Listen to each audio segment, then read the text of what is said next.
Somewhere beyond the sea, somewhere waiting for me, my lover stands on golden sand. Hello everybody, it is the Lawn Gnome, and welcome to the premiere episode of my newest segment on my channel. Welcome to Fandom Feature. Now before I begin, a little bit of a background. First of all, if you're brand new to my channel, welcome as always. It is a pleasure to have you. And to all of you who have been watching me for quite some time, you guys knew that this day was coming. Think about it. Along with all the new releases that I like to review, there's a little segment dedicated to the wonderful world of Disney. There's a little segment that is dedicated to some of the greatest films of all time that I should have seen a long time ago. But you guys are probably always asking yourselves, Lord Gnome, there's that big shelf behind you with some amazing movie titles. How come you don't talk about those? You've got to have something to say about these. Well, you know something?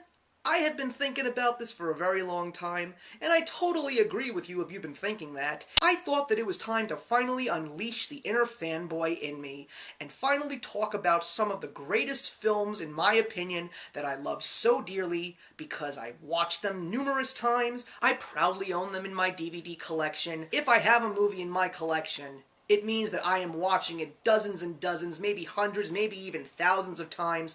So these are 4-star movies, no less. So, no reason to give you guys a rating system, but what I am going to be doing is, I'm going to be gushing, and I'm going to be telling you guys why each and every one of these movies, or sometimes movie series, are important and integral pieces to have in your collection. So the first movie that we're going to discuss is out of the vein of one of the greatest directors of all time, who just made his passion project Silence. I want to talk about my favorite film of his, probably one of my favorite films of all time. And this is his masterpiece, 1990's Goodfellas. Now, a little shout out to a couple of you guys out there.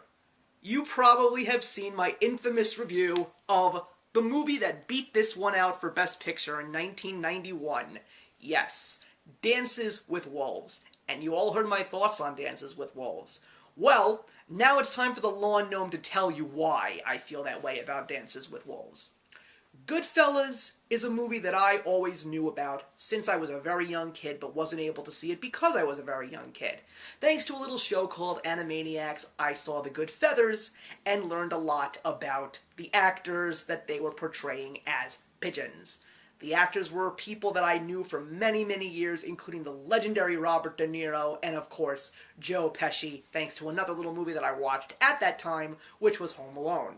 So when I finally got the chance to see this movie, guys, Goodfellas is amazing. I personally believe, as a fan of gangster movies and gangster history, that Goodfellas is the greatest mob film ever made. And this is coming from a person who has seen and loves and owns the entire Godfather series, which will eventually be reviewed in this little segment in months to come. There's a reason why Goodfellas is better than The Godfather to me. First of all, the cast. It's so amazing and charismatic. They are in your face. It's a pure adrenaline rush. Martin Scorsese's directing is truly one of a kind. He has even shown us up until this point today why he is one of the most versatile directors. The constant pacing of the film changing, the use of various different kinds of camera work, the narration style that is used over the film itself to truly drive the story in a very positive way and not take you away from the story itself. The way how certain points in time the movie breaks the fourth wall in such a believable manner, because this is based on a true story that actually happened in the mafia world in New York City. And of course, as someone who lives in New York all his life, to see a movie that truly describes and depicts the underbelly of New York is always something that I am very interested in, because those are some of the things that are kept out of the history books. We had Robert De Niro, Ray Liotta, and Joe Pesci playing Ginny Conway, Henry Hill, and Tommy DeVito, not to mention an entire group of additional talented actors and actresses like Lorraine Bracco, and Paul Sorvino, and even a whole bunch of famous faces that were not really known at the time, like Debbie Mazar and Michael Imperioli, and even a very small appearance from the BMF himself, Samuel L. Jackson.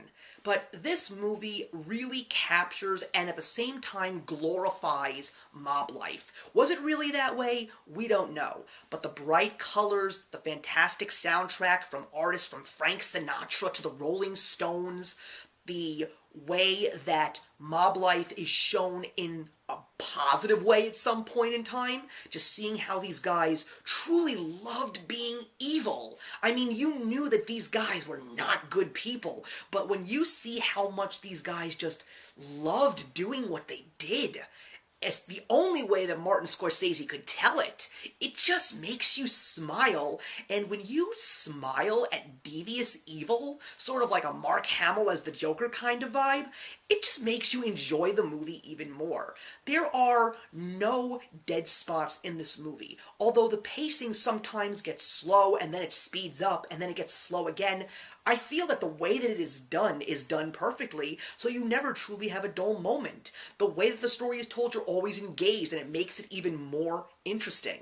And I really don't know if there ever will be a better mob movie than a movie like Goodfellas. I mean, we have had our share of very strong mob movies ever since Goodfellas came out, and I think that Scorsese even set the bar as to how great mob movies can truly be. But let me also say this. If you have not seen Goodfellas, all I'm going to say is shame on you. And I will say I will never understand why Dances with Wolves beat Goodfellas, because watching this movie for the first time in about maybe 5 years, it's been a while since I've really had the time to really sit down and watch some of my all-time favorite movies, which is why I'm glad that I'm doing this little segment. There is just no way that you can tell me that Goodfellas is second in that category.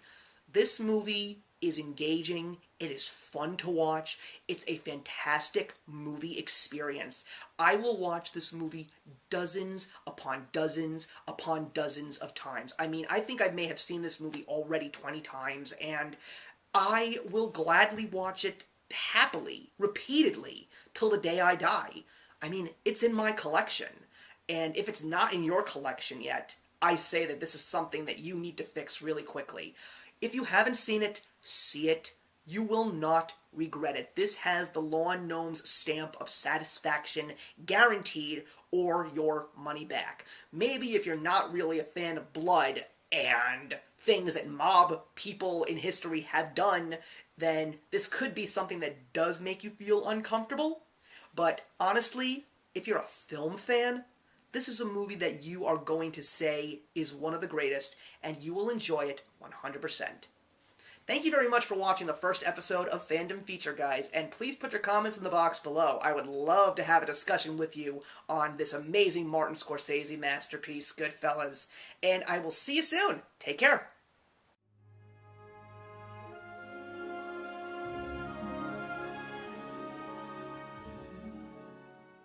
Hey, thank you so much for stopping by my channel today. If you're new here and want to see more of what my channel has to offer, please click on the link to my last video, or hit that subscribe button to be kept up to date with all of my uploads. Content of all sorts is posted here quite often, so trust me, you do not want to fall behind. I will see you in the comments, and actions speak louder than words.